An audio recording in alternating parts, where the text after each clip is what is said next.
ప్రధాని మోదీ అధ్యక్షతన భేటీ అయిన కేంద్ర కేబినెట్ పలు కీలక నిర్ణయాలకు ఆమోదం తెలిపింది. అంతరిక్ష రంగానికి చెందిన పలు కీలక ప్రాజెక్టులు ఆమోదించింది. 3985 కోట్లతో నిర్మించనున్న మూడో లాంచ్ ప్యాడ్ కు ఓకే చెప్పింది. అత్యాధునిక టెక్నాలజీతో 3 లాంచ్ ప్యాడ్ నిర్మించనున్నట్టు తెలిపారు కేంద్ర మంత్రి అశ్విని వైష్ణవ్. అలాగే మానవ సహిత అంతరిక్ష యాత్రకు గ్రీన్ సిగ్నల్ ఇచ్చింది కేబినెట్. 8వ వేతన సంఘం ఏర్పాటుకు ఆమోదం తెలిపింది. త్వరలో వేతన సంఘం చైర్మన్ ను నియమిస్తామని చెప్పారు అశ్విని వైష్ణవ్.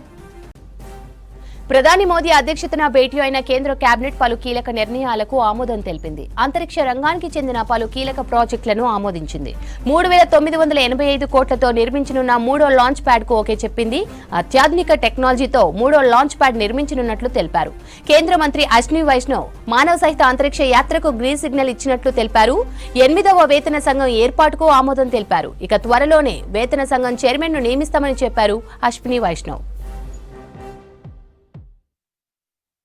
जो टेक्नोलॉजी से रिलेटेड प्रधानमंत्री जी की थर्ड टर्म में, इस ऐतिहासिक थर्ड टर्म में जो फैसले लिए गए, ये सारे साइंस एंड टेक्नोलॉजी से रिलेटेड 68,000 करोड़ रुपीस के अब तक के फैसले लिए गए। मैं साथियों इसके बाद में आता हूं जो कैबिनेट में नहीं था फैसला, लेकिन आपकी जानकारी के लिए रखना चाहता हूं।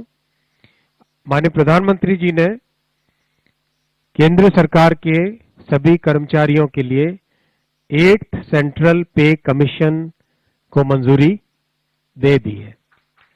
8th सेंट्रल पे कमीशन आप सब जानते हैं 1947 से अब तक 7 पे कमीशन हुए हैं और प्रधानमंत्री जी ने एक रेगुलर रिदम के साथ पे कमीशन बनाने का जो एक संकल्प लिया है, उसके हिसाब से 2016 में लास्ट पे commission 7th pay commission start हुआ था, तो 2026 में इसका टर्म कंप्लीट होता है।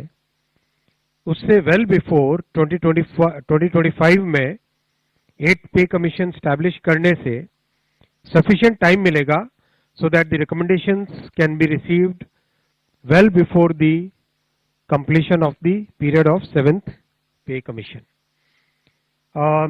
जैसा आप जानते हैं इसमें मैसिव कंसल्टेशन होगा with the state governments, with all the different stakeholders in the central government, in the PSUs, in सब के साथ डिटेल्ड कंसल्टेशन होगा और चेयरमैन एंड 2 मेंबर्स का भी शीघ्र अपॉइंटमेंट होगा। एक तरीके से ये एक बहुत बड़ा फैसला है जिसमें जो केंद्र के कर्मचारी है, और जैसा आप जानते हैं वन सेंट्रल पे कमीशन कम्स, उसके बाद में करीब करीब हर देश के जितने भी ऑर्गेनाइजेशंस हैं वो सब उसी को फॉलो करते हैं। So this is a major decision. वेतन आयोग आप जानते हैं पिछला वेतन आयोग 2016 में स्थापित हुआ था, 7th पे कमीशन, जिसकी टर्म 2026 तक है। तो वेल बिफोर 2026 इसकी रिकमेंडेशंस आके सो दैट 2026 में इसको लागू किया जा सके।